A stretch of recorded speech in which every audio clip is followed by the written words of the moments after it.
How to fix common error in Dropbox. Welcome back to our channel. In this video, I'm going to show you the procedure to fix common error in Dropbox.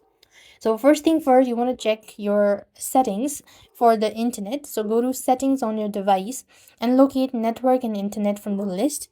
Select network internet and there you could just go ahead and locate your Wi-Fi or your mobile data that you're connected to and refresh or restart. That should also be able to help.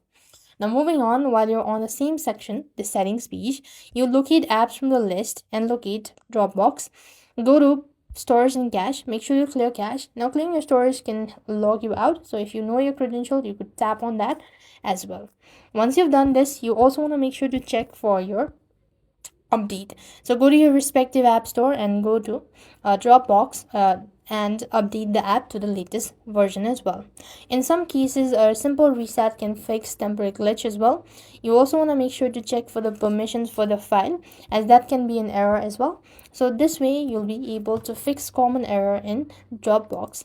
With that, we've completed our steps. Thank you for watching. See you in the next video.